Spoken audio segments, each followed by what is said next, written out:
Hello and welcome. It is great to have you with us this time. A new report on climate change concludes this is not an issue for some future people. It is an issue now. The White House findings outline the impact climate change is having on agriculture, water supply, extreme weather, and health. Environmental and health groups are hailing the document as a possible game changer for efforts to mobilize government and citizen action.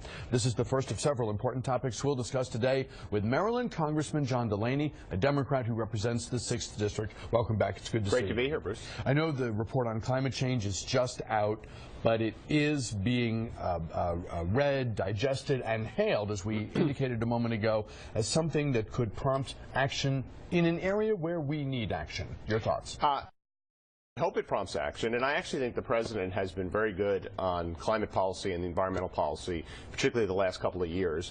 I, for one, believe climate change is a significant problem. I think it's a significant problem for the reasons you outlined. It's a food problem, it's a water problem, it's a storm issue. I think it disproportionately hurts poor people, not only in the United States, but around the world. And in that context, it becomes a geopolitical issue. So I think it's really something that we need to be focused on, and I think we've largely been ignoring. I also think fixing the problem is a huge economic opportunity for this country. And the more we show leadership, and I think the President is showing leadership on this, the more we position our energy industry to kind of be ready for what I'll call the advanced energy economy. In other words, the energy world of the future that is more sensitive and recognizing that climate change is in fact an issue. So I think while this is a huge challenge that we have to overcome, I think it's also a huge economic opportunity for our nation if we continue to take a leadership position. So you seem to be of the belief that human activity around the globe is at least a partial cause of the climate change we're seeing, and that it's within our power to do things differently now and going forward, and keep things from getting worse, and maybe help the climate heal, if that's not too bold or sort of crazy a notion. Yeah, look, I think, this is obviously a complex planet with lots of factors, and I think the data is very clear that the planet is warming, and in my opinion, the data is clear that human kind of conduct is contributing to it warming.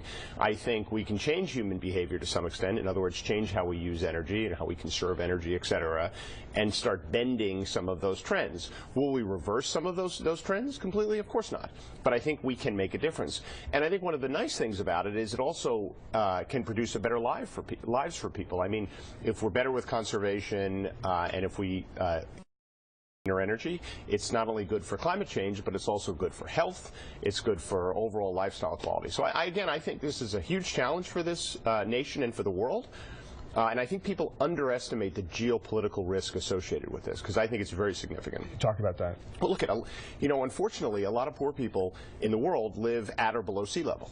Right? And so when you think about the effect of climate changes, one of the effects of climate changes is that it affects people below sea level, because the storms are very severe, it's disruptive, it leads to even greater poverty, and that puts stress on the geopolitical situation around the world. So I think it's a pretty significant long-term geopolitical threat, in addition to the consequences of the planet, in addition to the consequences of our own country around food and water and the storms we've dealt with. So I think it's a big issue. Some people look at climate and they say, you know what, climate has been all over the map, pun intended, for longer than there have been people on the planet. So to look at one group of numbers, one set of data, and draw these big conclusions, it's just wrong.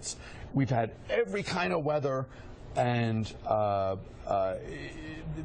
don't obsess about what we're seeing now or last year or the year before. Right. So you have people who, I think, take a scientific approach and they just come to a different conclusion about where we are.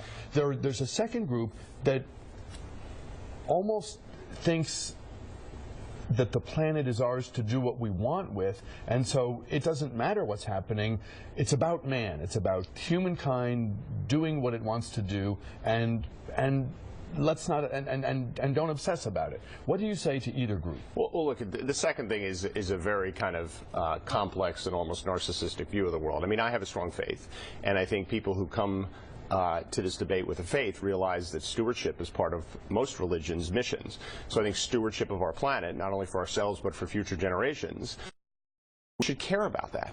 We should really care about that. So I don't view that, our approach should be use it and move on. I actually think stewardship is an important concept when we think about environmental science and the future. I think as it relates to the first point, and a friend of mine actually phrases this really well, 97% of serious scientists in this area think that this is an issue and think that man's behavior is contributing to it. If you took your child to 100 doctors and 97 of them said you should do something about an illness that your child has, you would do something about it. And that's kind of how I look at the climate situation, which is it's not clear how big a difference we can make. I think it is clear we can make a difference, right? So why don't we try, particularly when the byproduct of making a difference against climate actually improves people's lives. If you think about important legislation like the Clean Air Act, which was very controversial at the time. People said it would ruin the economy, would ruin our competitiveness. It's been proven to have a 25-to-1 payback in terms of lower health care.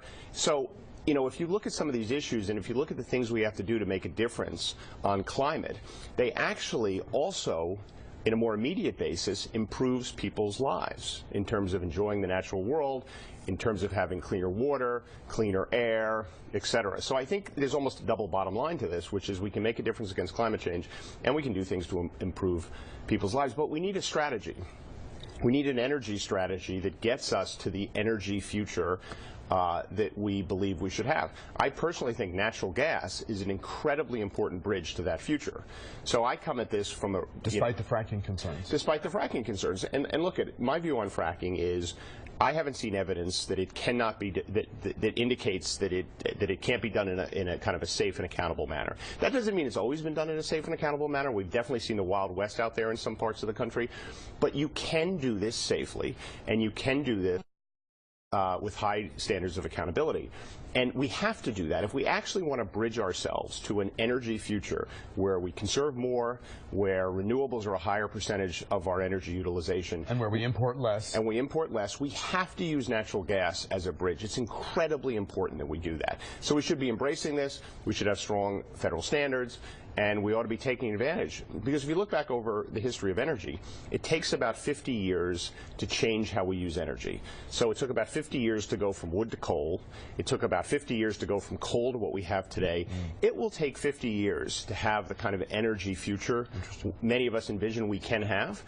And we have to get ourselves there, right? And natural gas is an incredibly important bridge to that. Phone lines open as we talk this Tuesday with Maryland Congressman John Delaney. If you have an issue you'd like to raise, a question you'd like to pose, do take advantage of this opportunity. We would love to get you involved in the conversation today. Our number, as always, and we've posted it on the screen for your ease of use, 703-387-1020. We look forward to your calls. We'll go to the phones as your questions and comments come in. Again, join us as we talk with Congressman Delaney, 703-387-1020.